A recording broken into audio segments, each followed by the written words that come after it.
Injuries plague every team throughout the year. As you can see here, Mitch Garver, our starting catcher, is out for 1 to 2 months. With August ending and September starting, are we able to call up someone from September call-ups, or do we need a catcher now? These decisions are what the Royals GM has to make every single day. As a Royals GM, we're trying to win now and make it to the playoffs, but we also have to think about our future and what our future players have to hold. Can we continue to win?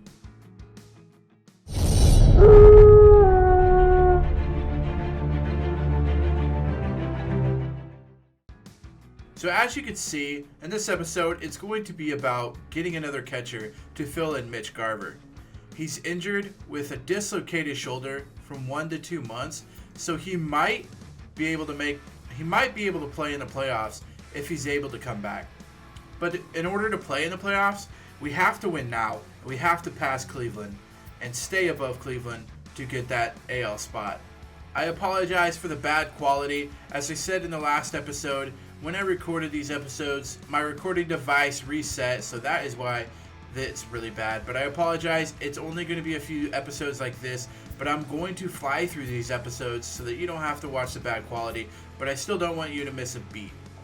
So as I said earlier, we have to figure out what we're going to do with our catcher because Garver is injured and Gallagher is the only MLB catcher we have up here. You might be asking yourself, why don't you bring up Salvador Perez?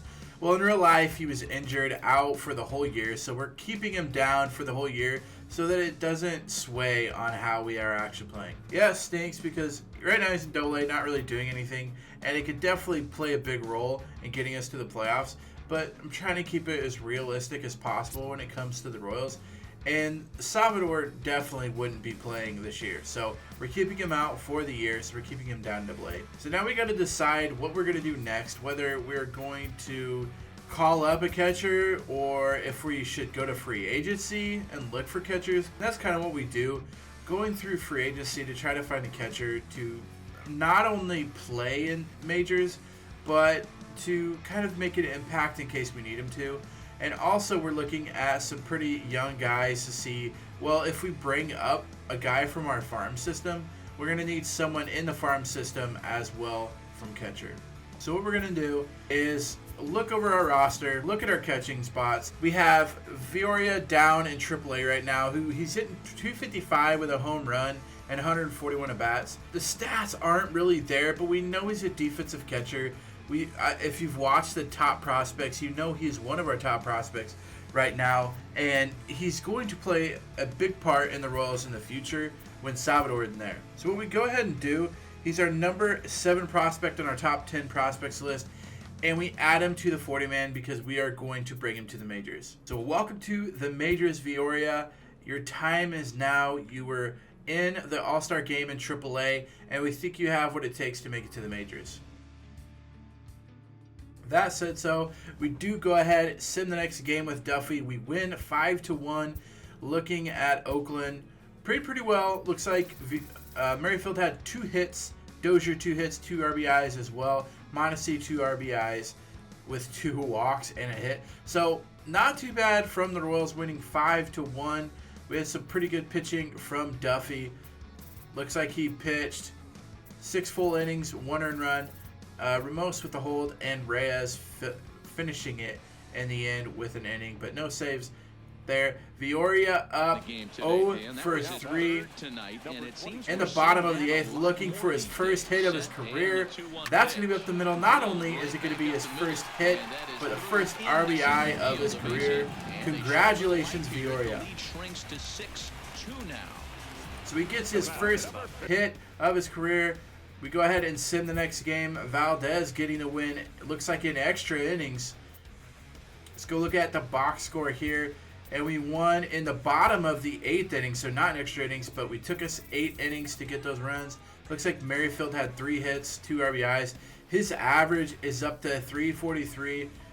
Mondesi up to 350 on his average. Both looking for that batting title and to get the league high average. Looks like Bailey gave up 2 earned runs. Valdez with the win gave up an earned run as well. And then Hicks coming in to getting a save. That is his 9th of the season. So as I said earlier, Witt looking for that batting average title. Mike Trout up to 350, Encarnacion up to 347, and Witt in third with 343.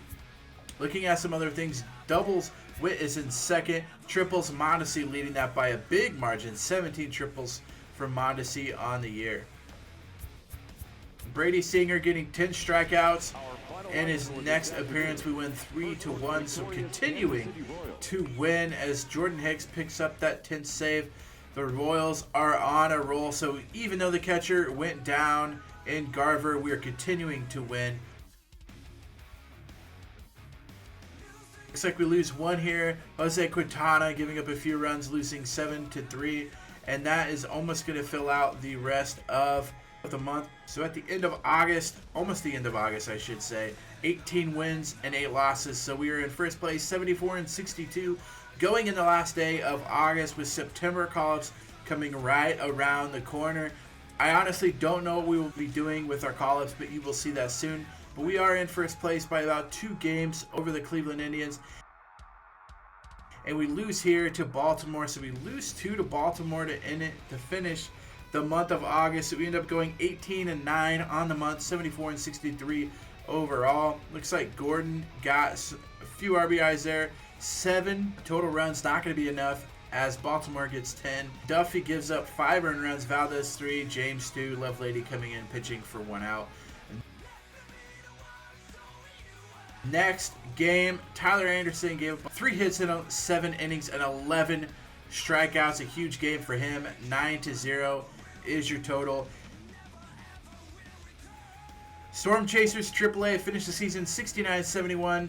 Did not make the postseason, so AAA is done. However, the Naturals in AA have finished the season 77-63 and have won the division, but are playing for the divisional series. So hopefully they can do it. Minor season is over. That being said, AAA is over. So what are we going to do with the guys? Whether or not we send them to the majors or down to AA to try to help them win the championship. Starting pitchers we're sending down. Sanchez, Coar, Libator all going to AA. Baz going back down to AA where he killed it this year. A couple guys we're going to have to send down to single A as we cannot have that many people on AA during the playoffs. But they're looking very, very good. And we're going to try to set AA up to win a championship. I know this is probably not how they would normally do it, but that's how we're going to do it because I want our AA to win. Same thing with some of our relief pitchers. We're going to send some down to AA to help them win. Sparkman, we're going to send down to AA. A few other people we do as well. Closing pitchers, Birdie ends up coming up to the MLB because he's on the 40-man. All people come up to the 40-man roster all people come up to the major leagues that are on the 40-man roster.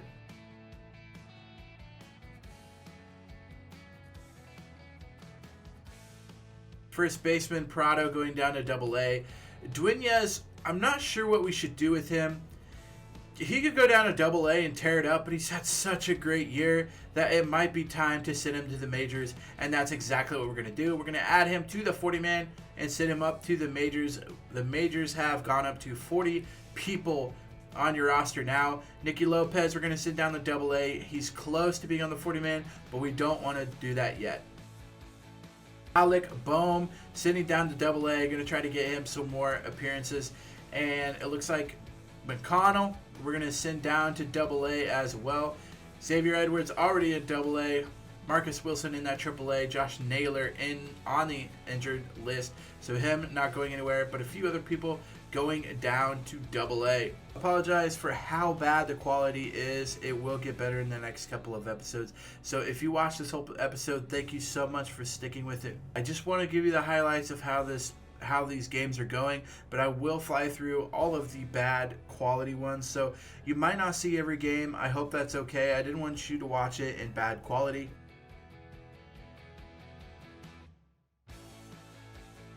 If you guys like this episode, make sure you give it a big thumbs up. Also, feel free to hit that red subscribe button. In the next episode, it will be another bad quality whole episode, but we're only a few episodes away from getting back into that good quality, and we're only a few episodes away from getting to the playoff run. Till next time, Slacker out.